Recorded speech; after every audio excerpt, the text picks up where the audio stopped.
Will I be lonely? Well, that is one of the most common questions I get asked here at Expat Living because let's be real. The scariest thought most people have when moving abroad isn't, will my visa get approved or can I survive the paperwork? It's what if I don't make a friend? Exactly. Forget the language barriers or the bureaucracy. Loneliness is the number one struggle for new expats.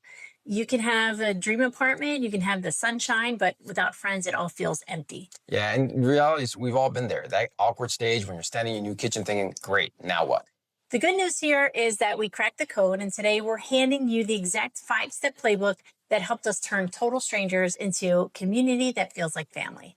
New horizons start to glow. One-way ticket to the sun. Your expat life has just begun. All right, so welcome back to our podcast today. Today we're talking about the feeling of loneliness when you move abroad and how we combat that. Yeah, Right? and it's a thing. Most people are worried about that, whether you're by yourself. I mean, especially if you're by yourself, but even when you're with a family, like Or a couple, yeah. a couple is like, you got to have friendships outside of your immediate family. And so what would you say to somebody who's like, hey, I'm moving abroad. How do I make friends? So I like to talk about this 5-step playbook, which, the first step, and we'll go through each one of the steps, but the first one is to say yes to everything. Yeah, that's a tough one for me. So I think naturally I'm a hermit. Like I just put that out there. Like I'm a homebody. I love to say, and she's always like, Guillermo, you got to say yes. In fact, she's making me say yes this weekend. Yes. Yes. Yeah. But it's important. So, pick like 2 weeks. And in that 2-week period, you're just going to say yes that everything comes at you. Assuming it's not like skydiving or. Well, you can do skydiving if that's your thing. Something harmful. But, say yes, go to those coffees, go to those dinners, go, on that hiking trip, do those things because you never know what's on the other side of that yes. Yeah. I mean, I jest about being a hermit. Well, no, I don't just. I am a hermit by nature, but every time I say, I don't really do this, I don't feel like doing this, I go and do it, and the experience is awesome, right? And so let's talk to them about one of those things that we are not hikers. No. Like we're urban hikers. Like, so we like to go through cities. Urban hikers. We like to walk through the city. Cities and check out things. Check out the windows. What did some about the one time we got invited to hike? So there was a Sunday morning hiking group. A bunch of people were going. We were invited. We didn't really know these people very well. And obviously we're not much, I'm not much of a hiker. No. I do walk a lot, but I mostly walk around the city. So that's why we call ourselves urban hikers. But anyway, so we get invited on this hike and I said yes, right? And Guillermo reluctantly agreed to go with me. Yeah. There's a lot of no before the yes. Yeah. So, and obviously we brought the kids along and, we made it maybe, the hike was fine. It was fine. It was in the woods. And we made it halfway up the mountain. Then we stopped because the kids were hungry. Yeah. So there was one couple that normally hikes more than we do. And they brought food and we didn't. And our kids, I think, and they were so nice. They were like, here, your kids can have some food too. They tore through it in like literally 5-10 minutes. And they're like, now what? Like, so. Well, the good thing is they were behind the group as were we. And so, I'm like talking to the lady and she's like, I'm not much of a hiker. I'm like, me either. The kids didn't bring water. There was no food. We had a little bit of water. we were that bad. We brought water. But I was like, there's a bar at the bottom of the hill where we parked. Let's head there. And the reality is like those became two of our closest friends just by saying yes. We ended up turning around, went down the hill, went down the mountain, whatever, sat down for a beer, and the rest of the crew finally met up with us after they finished the whole hike. But, it was nice. And those people are our people. I mean, they're like our best friends now here in Spain. I mean, even though they live in a different town now, we still keep in contact. We visit them and have lots of Zooms and sort of keep up with them on WhatsApp. Yeah, I also want to ask you, there was another one we had to say yes to, and it was an ice cream date. Yeah, tell me about that one. That was just weird for me. Like, somebody, I can't even remember who it was, but it was, hey, meet this other couple. So we had just moved to Madrid. You should meet this other couple with their kids. And so like, I was like, for ice cream? Like not even like, lunch or dinner. It was an ice cream date.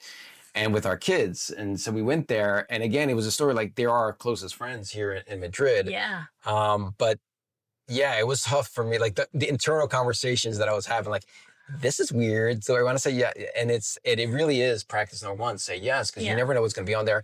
And not only what is it our closest friends, but our oldest son, that's his closest friend. Yeah. So it worked out for everyone. Yeah, exactly. Yeah, And you know, if but one little moment, you know, you have one moment to say yes and look at the other side of it, right? Yeah, So absolutely. we've come Yeah. so far. All right, so the number two step is I'm looking down here because it's to use your phone to find real opportunities. And what I mean by that is there are groups on Facebook. For example, we have the Expat Livin Move to Spain community group that you can join if you're thinking about moving to Spain. But you know, joining these groups or maybe a meetup, there's Meetup and Bumble BFF, which I've actually never used, but it sounds really interesting. It's like the Tinder for meeting friends. Yeah. I've never used it, so I'm not promoting it, but it's out there. It's out there, friends. Check our phone. I know.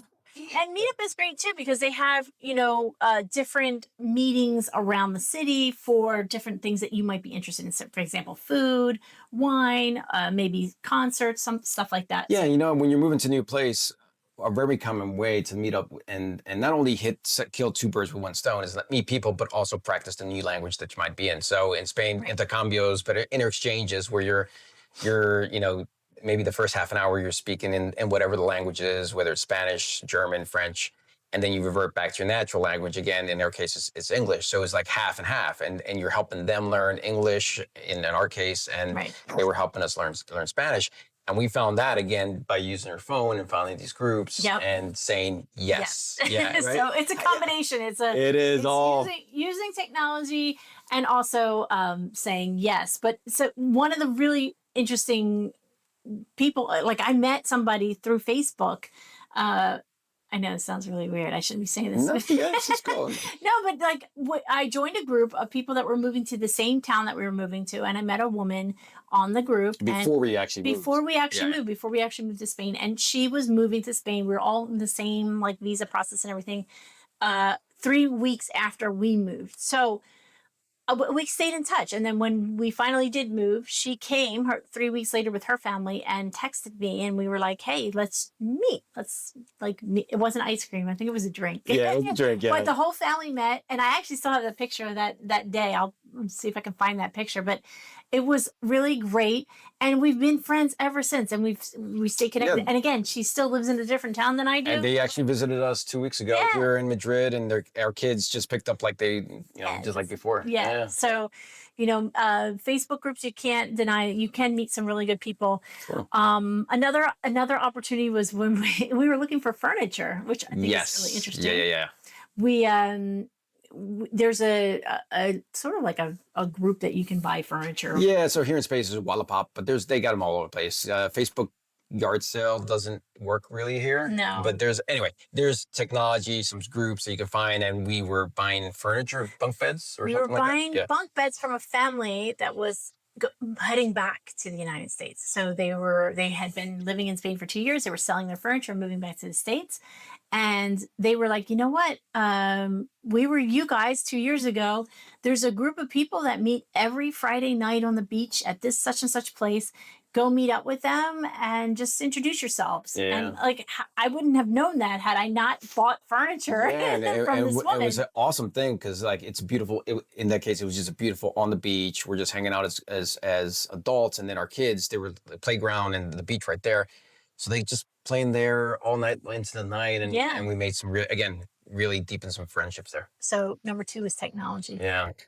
Number 3 is hobbies. Mhm. Yeah, this is a big one for me. So that like while I have trouble saying yes to other things, I do love my hobbies. And And what are your hobbies, Guillermo? so my hobbies, let's start with the paddle. So like it wasn't a thing. In fact, I just kept on hearing when I moved to Spain, it was like there's a sport, it's really popular. I was intrigued by it. I had played a little bit of tennis, not well. But I love playing sports, and I'm at that age where playing basketball anymore is not healthy. And so I went and tried paddle. Right. And there was a group of guys that played in that little town. And that was great. Like I built a really deep relationship with you. We would go play paddle, then we'd go have a beer to replenish our nutrients afterwards, is what I was told. Of course, yeah. And just hang out and really, I made some really good friends that way. when I moved to Madrid, I was really worried, like, how man, it was yet again, I was like, I got to make new friends. Start on all So there was an app called Playtomic is actually what it's called. I think it actually exists in the States as well. But it's a way you can find people to play paddle games, whether it's paddle or tennis, or I think pickleball's starting to pick up over here as well. Oh. Yeah, paddle's better. And that way I join random games, Yeah. right? So there's a little bit of technology and hobbies and saying yes.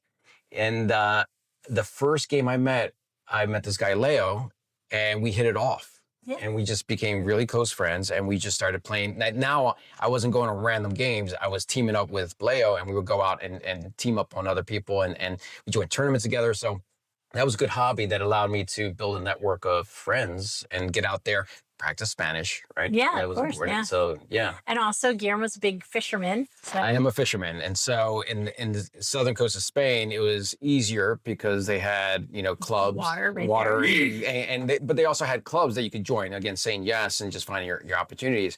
When I moved to Madrid, a little harder.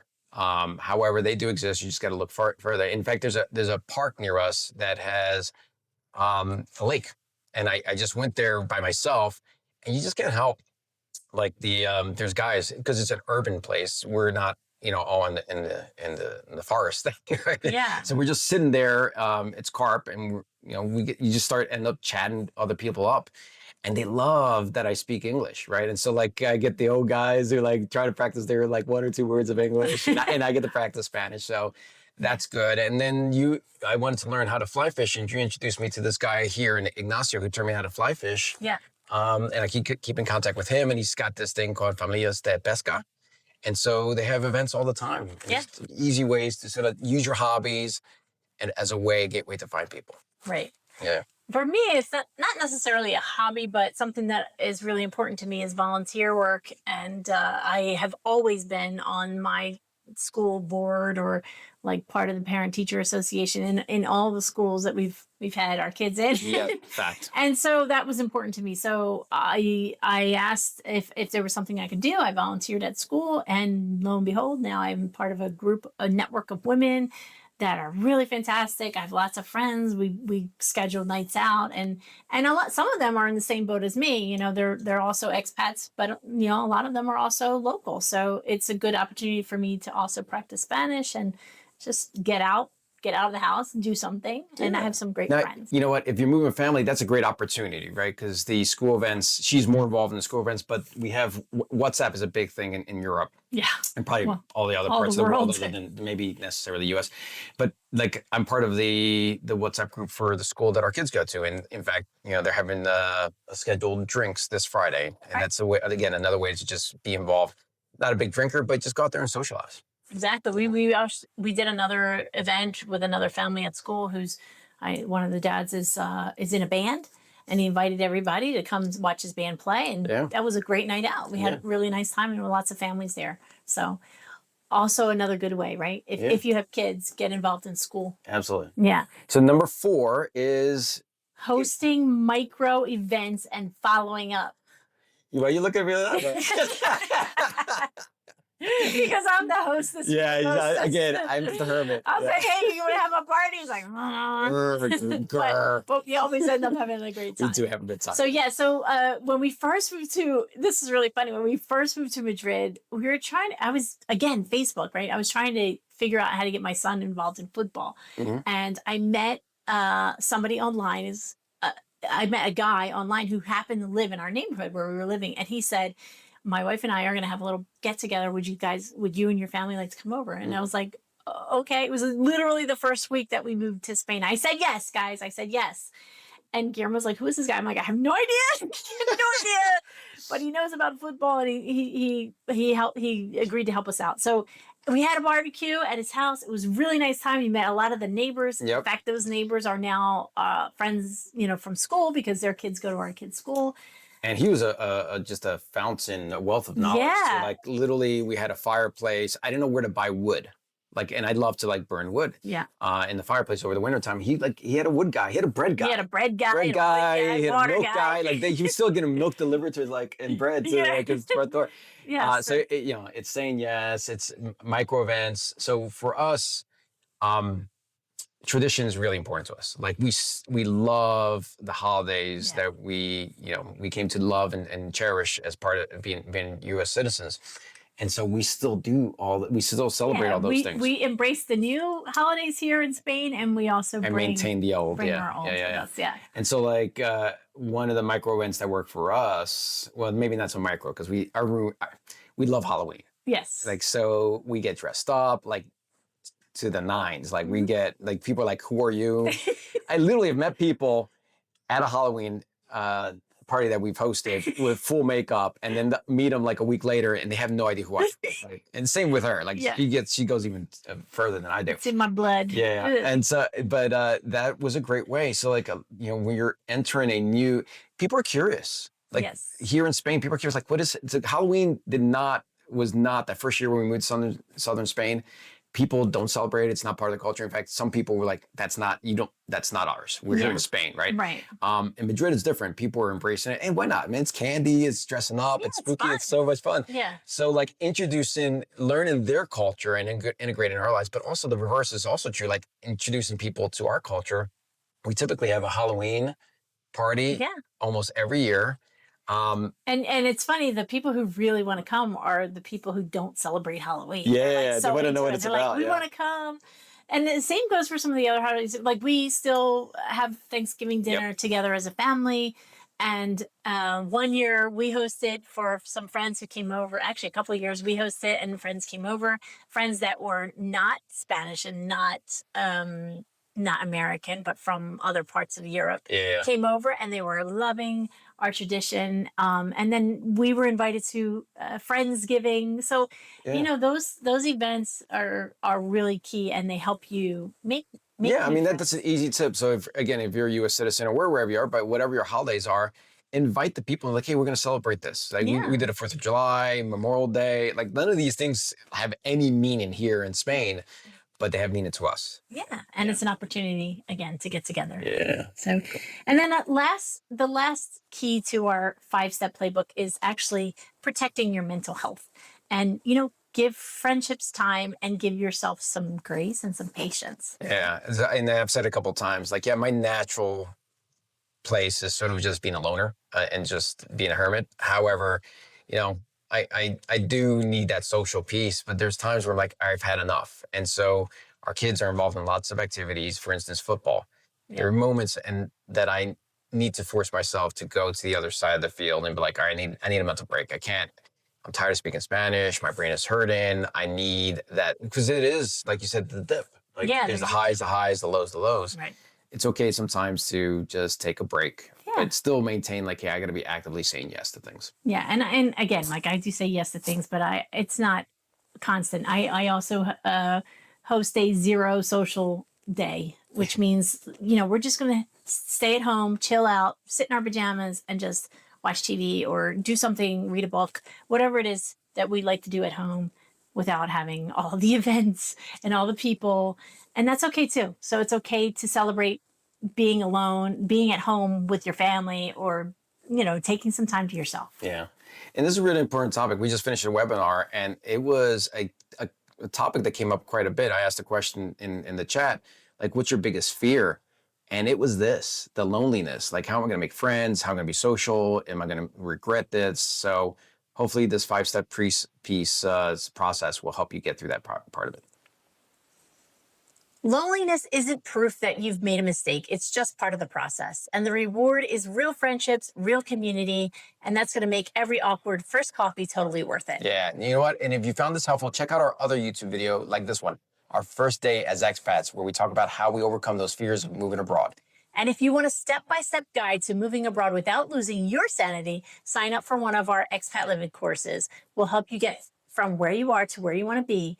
Thank you so much for tuning in, and say yes to something this week. Your future friends are waiting.